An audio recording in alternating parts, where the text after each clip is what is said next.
এই চ্যানেলে তোমাদের সবাইকে স্বাগত জানাই। আজ আমি তোমাদের সপ্তম শ্রেণীর কোষে দেখি 1.1-এর 1-এর দাগ থেকে 8-এর দাগ পর্যন্ত অঙ্কগুলি সমাধান করাবো। এর আগের ক্লাসে নিজে করি 1.1-এর সমস্ত অঙ্কগুলির সমাধান করিয়ে দিয়েছি। ডেসক্রিপশনে দেওয়া লিঙ্কে ক্লিক করে ক্লাসটি তোমরা দেখে নিতে পারো। ঠিক আছে, তো আজকে কোষে দেখি 1.1-এর প্রথম যে অঙ্কটা রয়েছে দেখো। সিতারা বেগমের ফলের দোকানে 60টি পেয়ারা ছিল। তিনি তার মোট পেয়ারার 1/4 অংশ বিক্রি করলেন। তার কাছে আর কতগুলি পেয়ারা পড়ে রইল হিসাব করি। তো অঙ্কটা কি বলতে চেয়েছে আগে একটু ভালো করে বুঝে নাও। দেখো, সিতারা বেগমের ফলের দোকানে 60টি পেয়ারা ছিল, মানে মোট 60টি পেয়ারা ছিল। তিনি তার মোট পেয়ারার 1/4 অংশ বিক্রি করলেন। এখানে দেখো লেখা রয়েছে মোট পেয়ারার, অর্থাৎ এই 60টি পেয়ারার 1/4 অংশ বিক্রি করলেন। বুঝতে পারলে? তার কাছে আর কতগুলি পেয়ারা পড়ে রইল সেটা হিসাব করতে বলেছে। তো সমাধানটা তোমরা দেখে নাও। দেখো, 1-এর দাগের অঙ্কটা। তো প্রথমে সিতারা বেগমের ফলের দোকানে কটা পেয়ারা ছিল সেটা লিখে নেব। ঠিক আছে, তাহলে লিখবো এইভাবে, সিতারা বেগমের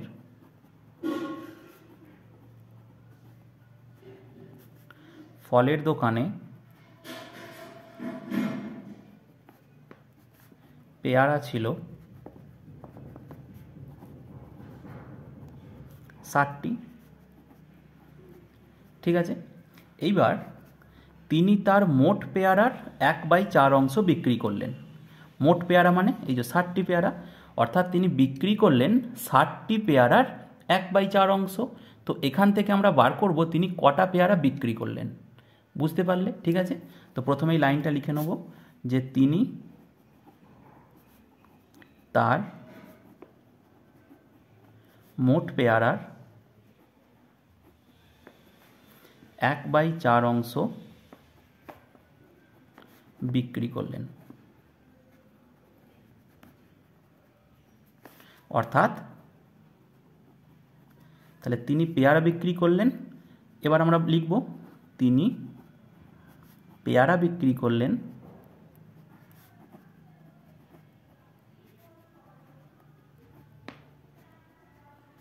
দেখো, মোট পেয়ারার মানে 60টি পেয়ারা, তার 1/4 অংশ, এইভাবে লিখব 60টি পেয়ারার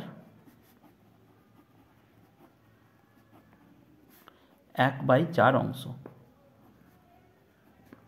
এই 60টি পেয়ারার 1/4 অংশ সমান কটি পেয়ারা আমরা বার করব। দেখো খুবই সহজ এটা। দেখো 60টি পেয়ারার এখানে একটা এর আছে, এর মানে আমরা সকলেই জানি গুণ করতে হবে। তাহলে 60 গুণ 1/4 এত টি। এখন আর কিন্তু অংশ লিখব না, এখন লিখব টি। বুঝতে পেরেছ? এবার কাটাকাটি করব। 4 × 1 = 4, 4 × 15 = 60। তাহলে 15 গুণ 1 মানে 15/1 মানে 15ই হবে, 15টি। তাহলে তিনি পেয়ারা বিক্রি করলেন 15টি। আমাদেরকে বার করতে বলেছে তার কাছে আর কতগুলি পেয়ারা পড়ে রইল। দেখো, তার কাছে আগে পেয়ারা ছিল কটা? 60টা। সে বিক্রি করেছে কটা? 15টি। তাহলে কটা পেয়ারা পড়ে রইল কিভাবে পাবো? এই 60টি পেয়ারা থেকে 15টি পেয়ারা বিয়োগ করে দেবো, তাহলেই পেয়ে যাব। ঠিক আছে, তো এইভাবে লিখব যে অতএব তার কাছে পেয়ারা পড়ে রইল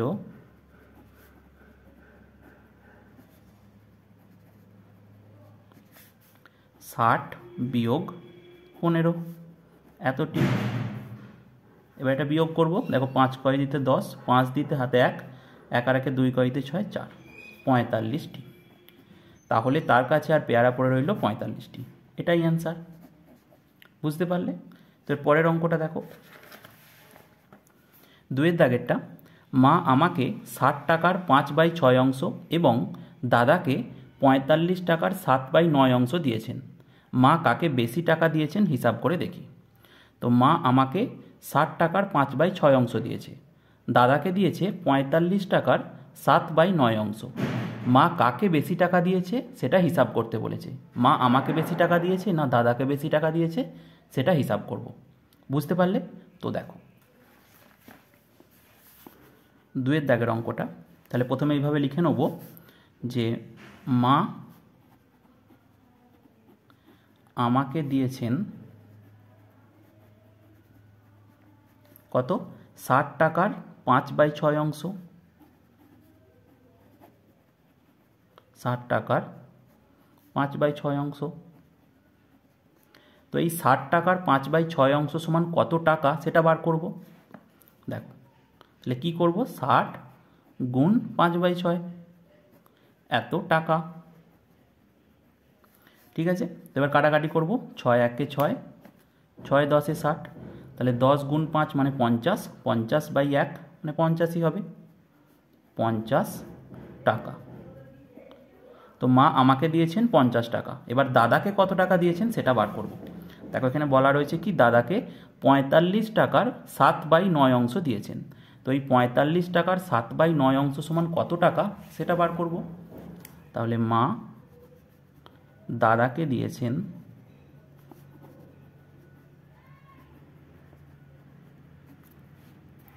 45 টাকার 7/9 অংশ।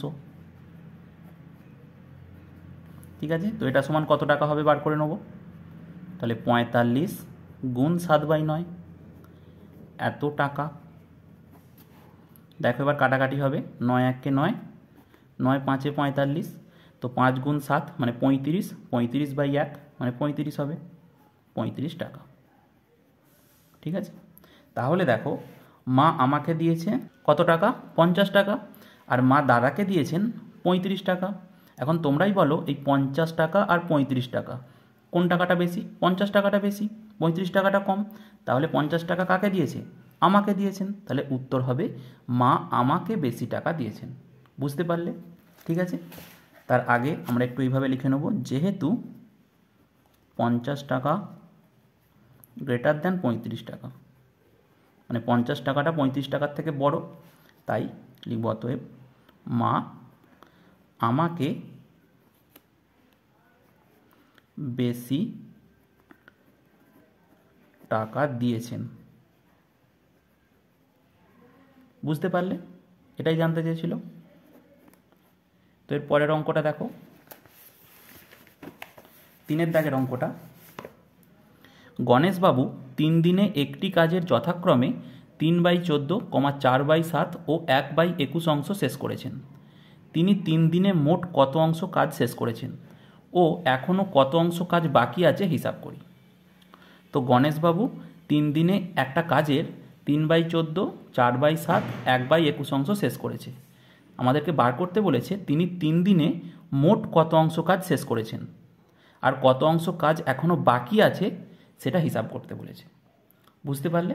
তো দেখো, তো এখানে আমরা গণেশবাবুর সমগ্র কাজটা কিন্তু জানি না, আমরা ধরে নেব তাই যে গণেশবাবুর মোট কাজের পরিমাণ বা গণেশবাবুর সমগ্র কাজের পরিমাণ একটা ধরে নেব কিছু। ঠিক আছে, তো দেখো অঙ্কটা আমরা এইভাবে সমাধান করব।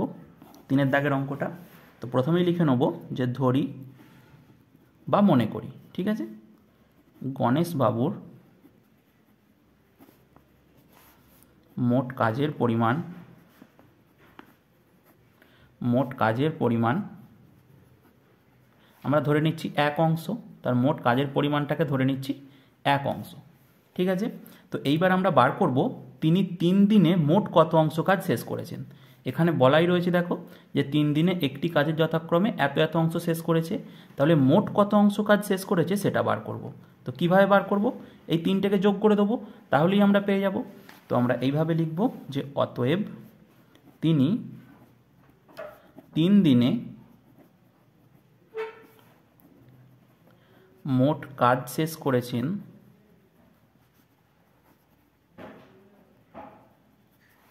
3/14 যোগ 4/7 যোগ 1/21 অংশ। ঠিক আছে, 3/14 যোগ 4/7 যোগ 1/21 অংশ। ঠিক আছে, তো এটাকে এবার যোগ করতে হবে। তো কিভাবে যোগ করব? তার জন্য দেখো এগুলো সব ভগ্নাংশ আকারে রয়েছে, ভগ্নাংশের হরে যেগুলো রয়েছে, যে সংখ্যাগুলো রয়েছে তাদের লসাগু বার করব।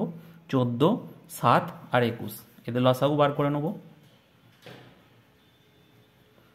দেখো 7 দিয়ে যাবে, 7 2 14, 7 1 7, 7 3 21, আর কিছু দিয়ে যাবে না।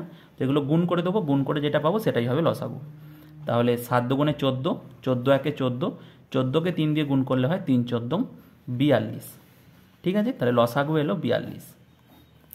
তো এবার কি করতে হয়, একটা লাইন টানতে হয়, মানে হরে লসাগুটা লিখে নেব। এইবার আমাদের কাজ হবে প্রথম ভগ্নাংশের হরে যে সংখ্যাটা রয়েছে আর এখানে লসাগু করে যেটা পেয়েছি, এই লসাগুটাকে প্রথম ভগ্নাংশের হর দিয়ে ভাগ করতে হবে।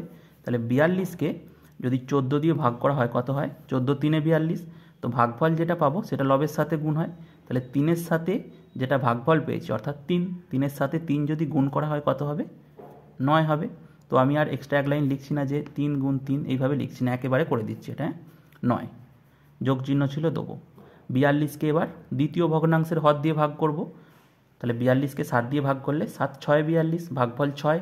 তাহলে এটা লবের সাথে গুণ করব, 4 6 24, যোগ 42কে তৃতীয় ভগ্নাংশের হর দিয়ে ভাগ করব। 42কে 21 দিয়ে ভাগ করলে 21 2 42, তো ভাগফলকে লবের সাথে গুণ, 1কে 2 দিয়ে গুণ করলে 2। ঠিক আছে, এত অংশ সমান। এবার এগুলো যোগ করে দেবো। দেখো 24 আর 2 26, 26-এর সাথে 9 যোগ করলে আসে 35, 35/42 অংশ। তো দেখো কিছু দিয়ে কাটাকাটি যাবে কি না, কাটাকাটি যাবে, 7 দিয়ে যাবে, 7 6 42, 7 5 35। ঠিক আছে, তো 5/6 অংশ। তাহলে তিনি 3 দিনে মোট কাজ শেষ করেছেন 5/6 অংশ। এটা হচ্ছে একটা উত্তর। আরও একটা বার করতে বলেছে যে এখনও কত অংশ কাজ বাকি আছে হিসাব করি। তো তাহলে দেখো সেটা কিভাবে পাবো বলো তো। আচ্ছা আগে লিখে নিই তারপর বলছি। এখনও কাজ বাকি আছে, দেখ গণেশবাবুর মোট কাজের পরিমাণ কত ছিল, 1 অংশ। তিনি 3 দিনে মোট কাজ শেষ করেছেন 5/6 অংশ। তাহলে কাজ কত বাকি আছে কিভাবে বার করব, সমগ্র কাজের পরিমাণ থেকে বা মোট কাজের পরিমাণ থেকে যদি তিনি 3 দিনে যে কাজটা করেছেন সেটা বিয়োগ করে দিই তাহলেই বাকি কাজ পেয়ে যাব। তাহলে সমগ্র কাজ কত, এখানে ধরেছি 1 অংশ, সেটা থেকে আমরা 3 দিনে যে কাজটা করেছে সেটা বিয়োগ করে দেবো, অর্থাৎ 5/6 অংশ বিয়োগ করে দেবো, তাহলেই বাকি কাজটা পেয়ে যাব। ঠিক আছে, তাহলে 1 বিয়োগ 5/6 এত অংশ হলো। দেখো সেই আগের মতো করি, এখানে হরে কিছু নেই মানে 1 রয়েছে, তাহলে 6 আর 1 এদের লসাগু কত হবে, 6ই হবে। তাহলে এই 6কে প্রথমে প্রথম ভগ্নাংশের হর দিয়ে ভাগ করব। তাহলে 6কে যদি 1 দিয়ে ভাগ করা হয় ভাগফল 6ই আসে, সেটা লবের সাথে গুণ করতে হয়। তো 1 6 কত হয় 6, মাইনাস 6কে 6 দিয়ে ভাগ করলে 1, 1কে 5-এর সাথে যদি 1 গুণ করি 5 1-এ কত হবে 5, তাহলে সমান এত অংশ। তো এটা বিয়োগ করলে আসবে 6 থেকে 5 বিয়োগ করলে 1 আর হরের 6 মানে 1/6 অংশ। তাহলে তার কাজ এখনও বাকি রয়েছে 1/6 অংশ, আর তিনি 3 দিনে মোট কাজ শেষ করেছেন 5/6 অংশ। এই দুটোই জানতে চেয়েছিল, বেরিয়ে গেছে। ঠিক আছে, তো এর পরের অঙ্কটা দেখো, 4-এর অঙ্কটা, একটি বাঁশের দৈর্ঘ্যের 1/3 অংশে লাল রং, 1/5 অংশে সবুজ রং ও বাকি 14 মিটারে হলুদ রং দিয়েছি, বাঁশটি কত মিটার লম্বা হিসাব করি। তো দেখো একটি বাঁশের দৈর্ঘ্যের 1/3 অংশে লাল রং আর 1/5 অংশে সবুজ রং এবং বাকি 14 মিটারে হলুদ রং দিয়েছি, বাঁশটা কত মিটার লম্বা সেটা হিসাব করতে বলেছে। ঠিক আছে, তো বাঁশটা যেহেতু জানি না কত মিটার লম্বা, এটা আমাদের বার করতে বলেছে, তাই আমরা প্রথমেই সমগ্র বাঁশটা ধরে নেব। ঠিক আছে, তাই লিখব যে ধরি সমগ্র বাঁশটি সমান 1 অংশ। ঠিক আছে, সমগ্র বাঁশটার দৈর্ঘ্য আমরা ধরে নিলাম কত, 1 অংশ। এইবার বাঁশের দৈর্ঘ্যের বলেছে 1/3 অংশে লাল রং আর 1/5 অংশে সবুজ রং করেছে। এবার আমরা বার করব তাহলে লাল রং ও সবুজ রং কত অংশে করেছে। ঠিক আছে, তাহলে লিখব এইভাবে যে সবুজ ও লাল রং করেছেন মোট কত অংশে। দেখো 1/5 অংশে সবুজ আর 1/3 অংশে লাল, তাহলে এই দুটোকে যোগ করে দেবো, তাহলে মোট কত অংশে সবুজ ও লাল রং করেছে সেটা পেয়ে যাব। ঠিক আছে, তো এটা যোগ করব, মানে লসাগু করতে হয় প্রথমে। 5 আর 3-এর লসাগু কত, 15। তো এই 15কে 5 দিয়ে ভাগ করলে 3 আসে, 1-এর সাথে 3 গুণ করলে 3ই হয়, যোগ 15কে 3 দিয়ে ভাগ করলে 5, 1-এর সাথে 5 গুণ করলে 5, এত অংশে। তাহলে 3 যোগ 5 মানে হচ্ছে 8, 8/15 অংশে। তাহলে সবুজ ও লাল রং করেছেন 8/15 অংশে। ঠিক আছে, এইবার দেখো, এইবার এই জায়গাটা একটু ভালো করে বোঝো। বলেছে ও বাকি 14 মিটারে হলুদ রং দিয়েছি। তাহলে প্রথমে বাকি অংশটা বার করতে হবে। দেখো, সবুজ ও লাল রং করেছেন কত? 8/15 অংশে। সমগ্র বাঁশটা কত অংশ? 1 অংশ। তাহলে বাকি অংশটা কিভাবে বার করব?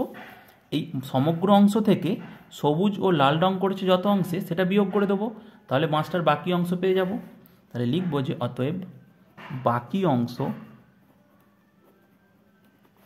সমান সমগ্র অংশ থেকে, অর্থাৎ 1 অংশ থেকে আমরা যে অংশে সবুজ ও লাল রং করেছে সেটা বিয়োগ করে দেবো, 8/15 এত অংশ।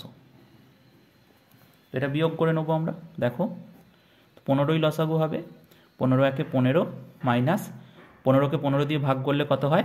1 হয়। 8-এর সাথে 1 গুণ করলে 8, এত অংশ সমান এটা কত হবে? 15 থেকে 8 বিয়োগ করলে আছে 7 আর হরে হচ্ছে 15, 7/15 অংশ। তাহলে বাকি অংশটা কত? 7/15 অংশ। এইবার বইয়েতে দেখো এখানে বলা ছিল বাকি 14 মিটারে হলুদ রং দিয়েছি, অর্থাৎ আমরা বাকি অংশ কত পেলাম? 7/15 অংশ। তাহলে এখান থেকে আমরা বলতে পারি যে 7/15 অংশ সমান 14 মিটার। ঠিক আছে, তো এটাই আমরা লিখব। তার আগে আমরা এইভাবে লিখে নেব যে আগে বইয়ে যে লাইনটা ছিল সেটা লিখে নিই। বাকি 14 মিটারে হলুদ রং দিয়েছি, যে বাকি 14 মিটারে হলুদ রং দিয়েছি। ঠিক আছে, তাহলে এবার আমরা লিখব, তাহলে বাকি অংশটা কত পেয়েছি? 7/15। তাহলে লিখবো এইবার 7/15 অংশ সমান 14 মিটার। বুঝতে পারলে? আমাদের বাঁশটার কত মিটার লম্বা সেটা বার করতে বলেছে। আমরা ধরে নিয়েছি সমগ্র বাঁশটা 1 অংশ, তো এখান থেকে 1 অংশ সমান কত সেটা বার করে নেব, তাহলেই আমরা বাঁশটা কত মিটার লম্বা সেটা পেয়ে যাব। তাহলে অতএব 1 অংশ সমান কি হবে? এটা এদিকে ভাগ হয়ে যাবে, তাহলে 14 ভাগ 7/15 এত মিটার। বুঝতে পারলে? দেখো তাহলে 14 এই ভাগটাকে গুণ চিহ্ন রূপান্তরিত করে নেব। গুণ চিহ্ন করলেই এটার অনন্যক লিখতে হয়। 7/15 অনন্যক কী হবে? 15/7 এত মিটার। তাহলে 7 একে 7, 7 2-এ 14, তাহলে 2কে 15 দিয়ে গুণ করলে 30, 30কে 1 দিয়ে ভাগ করলে 30ই হয়, 30 মিটার। তাহলে বাঁশটা কত মিটার লম্বা? 30 মিটার। এবার লিখে দেবো উত্তর, যে অতএব বাঁশটি 30 মিটার লম্বা। বুঝতে পারলে? এটাই অ্যান্সার। তো পরের অঙ্কটা দেখো, 5-এর দাগেরটা। একটি খাতার দাম 6.50 টাকা হলে 15টি খাতার দাম কত হবে তা হিসাব করি। খুবই সহজ একটা অঙ্ক। একটি খাতার দাম বলে দেওয়া রয়েছে, 15টা খাতার দাম বার করতে বলেছে। দেখো তো এইভাবে লিখব যে একটি খাতার দাম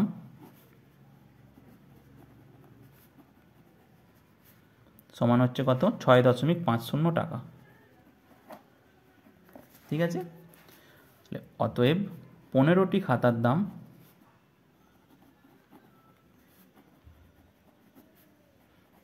হবে, বেশি টাকা দাম হবে, আর বেশি মানে গুণ করতে হবে। তাহলে 6.50 গুণ 15 এত টাকা। বুঝতে পারলে? তো এবার এই গুণটা করে নেবো। দেখো 6.50 আর 15, 6.50 15, 5 0 0, 5 5 25, 5 হাতে 2, 5 6 30 আর 2 32, আর 1 0 0, 5 1 5, 6 1 6, 0 5, 5 আর 2 7, 6 আর 3 9। দেখো 2 ঘর আগে দশমিক, তো 2 ঘর আগে দশমিক বসিয়ে দেবো। 97.50 টাকা।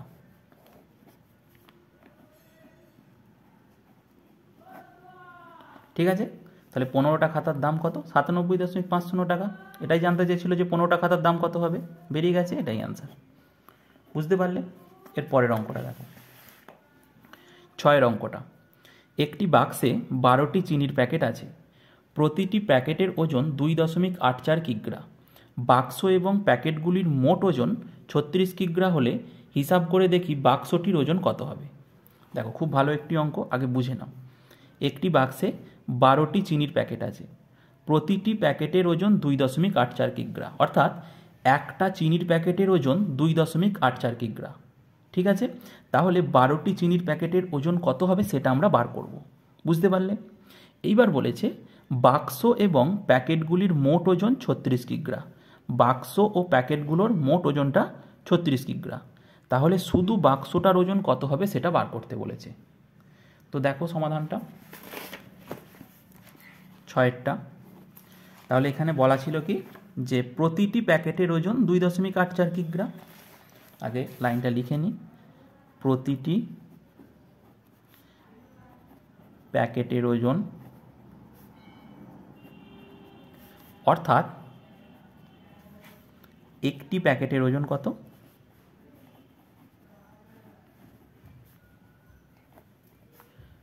2.84 কিগ্রা। তাহলে এখানে কটা চিনির প্যাকেট আছে বলেছে? 12টা চিনির প্যাকেট। তাহলে 12টা চিনির প্যাকেটের ওজন কত হবে?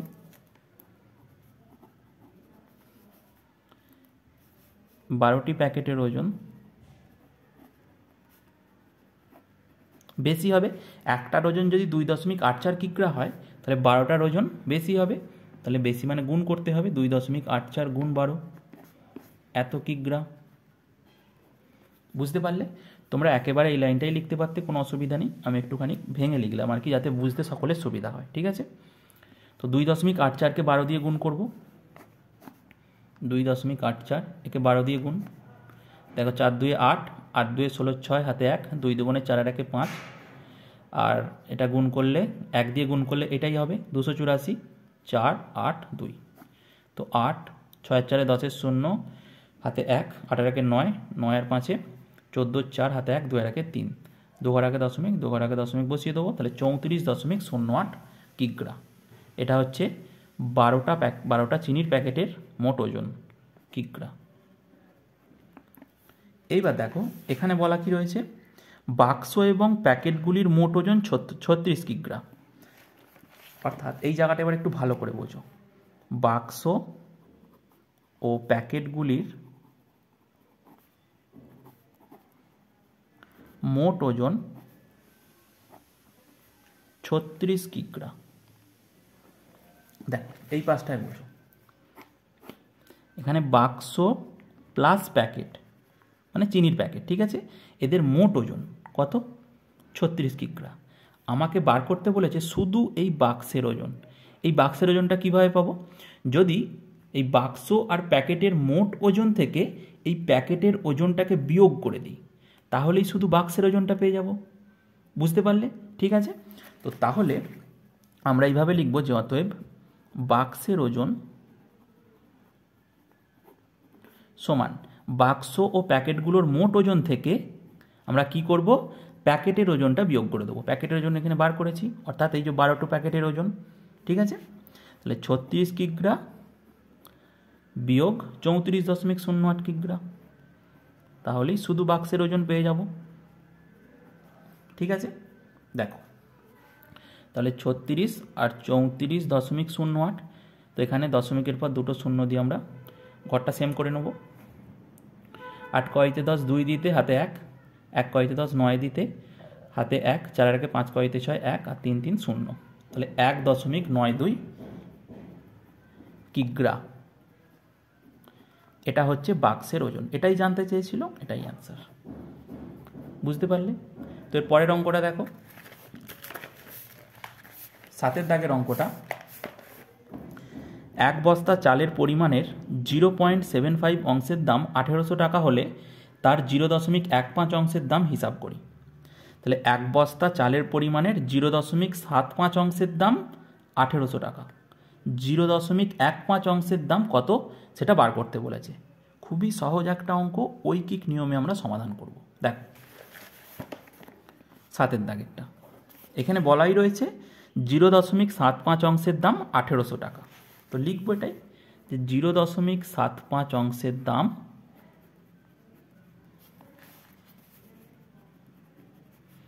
৳1800 টাকা। ঠিক আছে, এইবার আমরা 1 অংশের দাম বার করব। তাহলে 1 অংশের দাম কত হবে? কম হবে। কম মানে কি করতে হয়? ভাগ করতে হয়। তাহলে 1800/0.75 এত টাকা। তো এইবার আমরা এই 0.15 অংশের দাম বার করব। ঠিক আছে, তাহলে 0.15 অংশের দাম কত হবে? বেশি হবে আগেরটার থেকে। তাহলে 1800/0.75 গুণ 0.15 এত টাকা। ঠিক আছে, তো এবার কাটাকাটি করবো। দেখো, তোমরা এখানে দশমিক তুলেও করতে পারো বা ডাইরেক্ট করতে পারো, অর্থাৎ এখানে দেখো 2 ঘর আগে দশমিক, এখানে 2 ঘর আগে দশমিক, তাই দশমিকটা এমনি ক্যান্সেল হয়ে যাবে। তাহলে এখান থেকে কাটাকাটি করলে কত হবে? 5 5 15 75। ঠিক আছে, এবার দেখো 5 1 5, 5 3 15, 3 30, 5 6 30 আর 0 360। তাহলে 360 গুণ 1 মানে 360/1 মানে 360 টাকা। বুঝতে পারলে? তাহলে 0.15 অংশের দাম কত পেলাম? 360 টাকা। ঠিক আছে, তো এইভাবে তোমাদের যদি কাটাকাটি করতে অসুবিধা হয়, আমি আরও একভাবে দেখিয়ে দিচ্ছি, তোমরা সেভাবে করবে। 0.75 গুণ 0.15 এটা রয়েছে। তো দশমিকগুলো তোমরা তুলবে এইভাবে। 1800/0.75 দশমিক তুললে কী হবে? 75 দশমিকের পর কটা অঙ্ক ছিল? একটা দুটো, তাই একের গায়ে কটা শূন্য? দুটো শূন্য। বুঝতে পারলে? এটারও তাই, কত হবে? 15 দশমিকের পর দুটো অঙ্ক, তাই একের গায়ে দুটো শূন্য। দশমিকগুলো তুলে নিলাম। এবার দেখো 1800 এটা রয়েছে, তো এটাকে যদি আমরা গুণ দিয়ে লিখি, এভাবে তো ভাগ করতে পারবো না, তো এটাকে আমরা গুণ চিহ্ন করে নেবো। গুণ চিহ্ন দিলে এই 75/100 এর অনন্যক লিখতে হবে। তাহলে কত হবে? 100/75। বুঝতে পারলে? গুণ 15/100 যেমন ছিল লিখবো। তাহলে 100 1 100 কেটে যাবে। 15 1 15, 15 5 75, 5 1 5, এটা লবে রয়েছে। তাহলে 5 3 15, 3 30, 5 6 30 আর 0 360। তোমরা 1800কে 5 দিয়ে ভাগ করে দেখবে 360ই পাবে। তাহলে অ্যান্সার কত? 360/1 মানে 360। বুঝতে পারলে? তোমরা এই জায়গাটার পর এইভাবেও করতে পারো বা একেবারে এইভাবেও করতে পারো। ঠিক আছে, এটা কিন্তু এই জায়গাটা আমি দেখালাম। হ্যাঁ, এই জায়গাটা হয় এইভাবে, নয় এইভাবে করবে। এইভাবে করলে একটুখানি বড় হবে, আর এইভাবে করলে একটু তাড়াতাড়ি হয়ে যাবে। ঠিক আছে, এর পরের অঙ্কটা দেখো। 8 দাগের অঙ্কটা। অনিতাদি তার জমির পরিমাণের অর্ধেকের 7/8 অংশ নিজের ভাইকে দিয়েছেন এবং বাকি জমি 3 ছেলেকে সমান ভাগে ভাগ করে দিলেন। প্রত্যেক ছেলে কত অংশ জমি পেল তা একটি চিত্রের সাহায্যে দেখায়। দেখো এখানে কি বলা হয়েছে, যে অনিতাদি তার জমির পরিমাণের অর্ধেকের 7/8 অংশ তার নিজের ভাইকে দিয়েছে এবং বাকি জমি 3 ছেলের মধ্যে সমান ভাগে ভাগ করে দিয়েছে। প্রত্যেক ছেলে কত অংশ করে জমি পেল এটা বার করতে বলেছে। দেখো 8 দাগের অঙ্কটা, এই লাইনটা একটু ভালো করে দেখো। বলেছে অনিতাদি তার জমির পরিমাণের অর্ধেকের 7/8 অংশ। অর্ধেকের 7/8 অংশ, অর্ধেক মানে কি 2/1 ভাগ, তার মানে 1/2 7/8 অংশ। ঠিক আছে, এই 1/2 7/8 অংশ সমান কত অংশ সেটা আমরা প্রথমে বার করব। তো এইভাবে লিখব যে অনিতাদি তার ভাইকে দিয়েছেন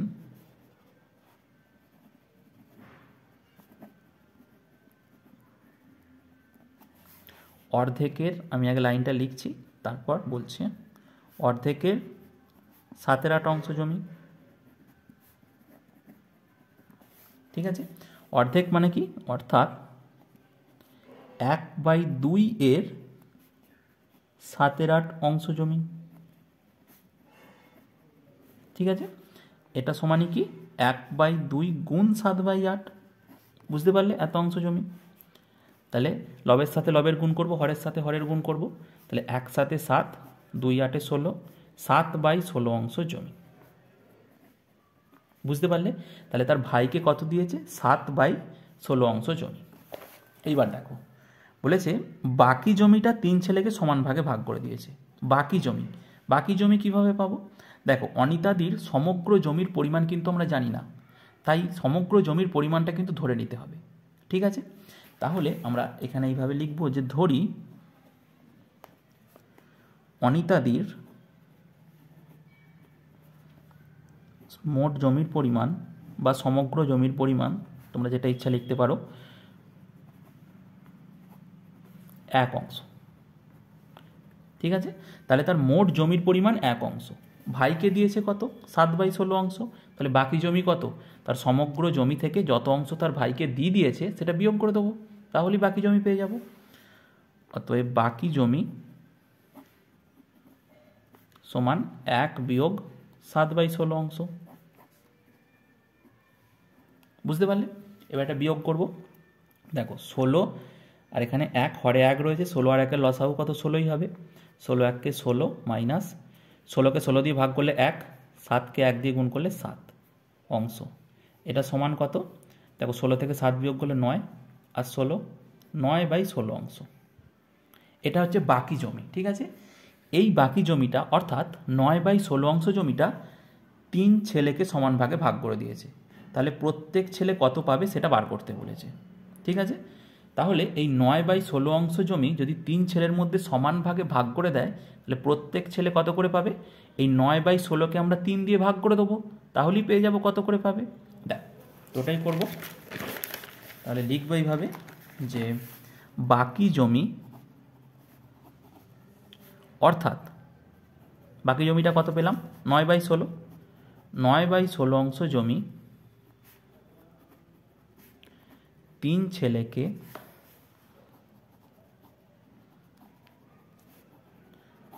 সমান ভাগে ভাগ করে দিলে